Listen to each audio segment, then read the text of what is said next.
Hey admins, how we doing out there? Few things we're going to cover today. I'm going to try to make it quick as possible. Some of the things we're going to be talking about is the new card reader and the rebate from Moose International for that. We're going to discuss the Rocker Fund, and we're going to talk a little bit about mid-year conference with some reminders, and we're going to talk about the admin and and president's luncheon also.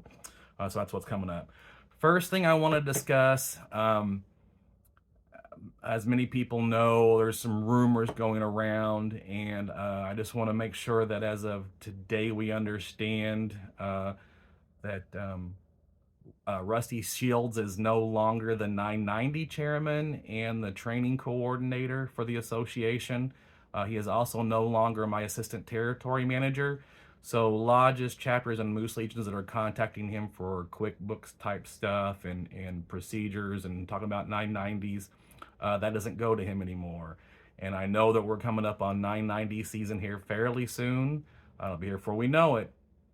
And who that'll get sent to, the association will be looking for a new chairperson for those positions. Maybe still combined, maybe splitting them up, but we'll keep you updated on that. Also, Vern Hagman is no longer the membership chairperson. That position is vacant also, and the association will be trying to fill in those positions as quickly as possible also. So just so we know in those communications that Rusty Shields' training email will no longer be active, and you should not be contacting him for uh, uh, lodge procedural type issues. As many of you probably know, it was coming out in the email from the help desk this past week, and we already had some lodges contacting me before that, wanting to know about a few things. So, the new card reader system to read the QR codes on the card, there was some clarification on a few different things. One, I really can't explain the reason why. So the new cards that are coming out, membership cards starting after May 1st, will have only a QR code on it. It will not have a magnet strip on the back of it. I don't know why they don't have both. I don't know why the magnet strip isn't staying on there. I don't understand if it's a cost thing. I wouldn't think it costs much more, but I do not know. Um, Now, with the LearnEase and the MGS systems that are out there, they are giving a rebate. I don't know much about LearnEase at all, to be honest. I don't even know if I have any lodges that have it. I don't know about it north. I know in my specific territory we don't. But we do have some that are using the MGS systems. They do have a place on their website that for you can get exchange the magnet strip for the QR code reader. And again, Moose International is giving a rebate back on those, and it's very easy if you use those two programs because it's going to be a rebate on your AR payment. Um, but what is nice is you can pay that out of gaming because that does have to do with security of the building, and so that can come out of gaming. So you can pay for it up front out of gaming. You'll get reimbursed later on in your AR payment. Now, with that said, there's been other questions. You are not required to have this system. There are lodges that have this system out there, and they're just trying to make it easier. Some lodges have the proximity cards where they have their own system, and the card just has to be near the I don't know if it's Wi-Fi or like a radio signal. I'm not really for sure how that works. You can keep those. You're not obligated to have anything. You don't have to have a system if you don't want to have a system. Of course, we strongly encourage lodges to have some type of system because it's just nice to have those programs where you're keeping non-members out or they have to be buzzed in. So then you should be carding them and seeing why they don't have a membership card on them, or it's nice when the excise comes in because they automatically they're not a member and you have to ask for their membership card. That kind of stops that problem right there. It also helps catch members who are expired because their cards don't work, and then you're like, well, Bob Smith, your card's expired, that's the reason why it didn't work, you need to pay your dues up. So we encourage having that system, but again, you're not required to have that system. But what we do know is if you have any type of system that has the magnet strip reader on it, the cards coming after May 1st will not have a strip reader on it. or I mean the magnet strip on it, so you won't be able to read it. Again, that's why all last year we were telling everybody that was looking at getting the systems to hold off until we were done. So if you have any questions about the reading system or what you have to have, feel free to contact me and I will fill you in on that. Also, the Rocker Fund. We seem to be getting questions, and I'm going into lodges that aren't participating in this at all. The lodges are required to be doing this program, and it is up to you as the administrator to make sure you've printed up this materials and given it to your lodge. So your officers should know about it, and you should train your bartenders. I'm walking into lodges wanting to buy a placard, and when I ask for it, they have no idea what I'm talking about.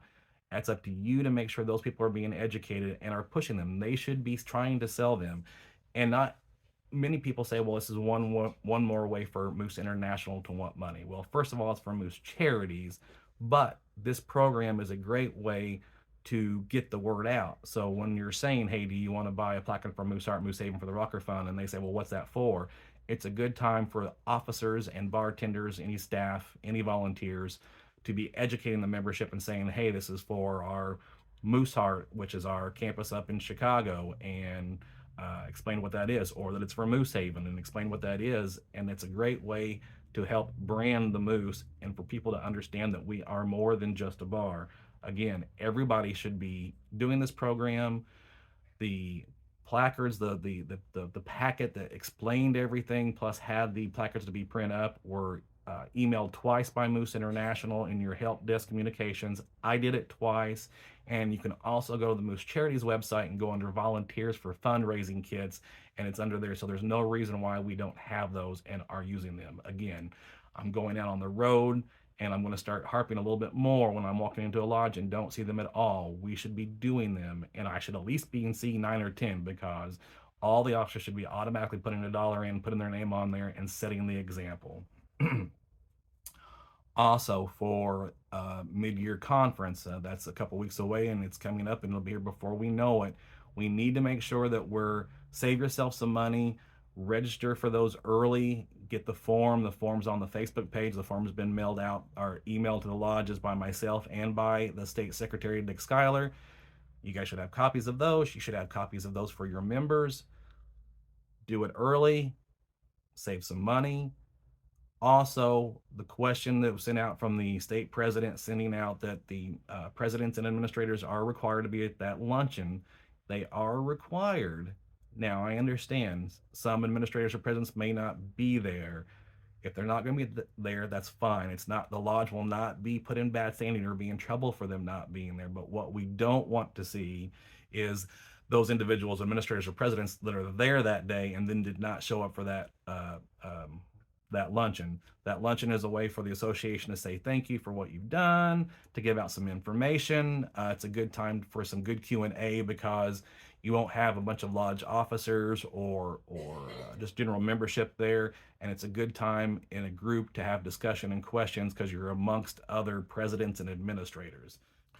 Because presidents and administrators are their representatives and are required to be at mid-years and conventions, that money can come out of gaming, including paying for those other things you're going to, like the luncheons.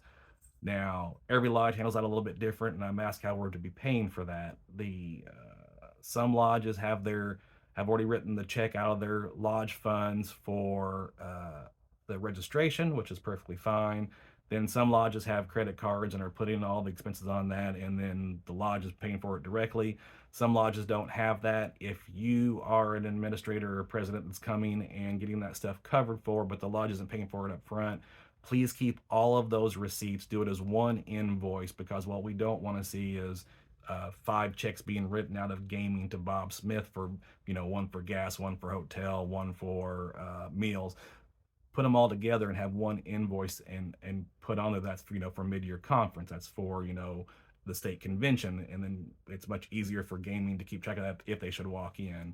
Again, gaming can cover all of that. They can cover their mileage, they can cover the meals, whether that be individual meals or per diem per day, and for the hotel cost. And if you have any questions on that, also feel free to give me a call anytime. You guys have a great week, and we'll all be seeing you fairly soon at conference. Take care. Bye.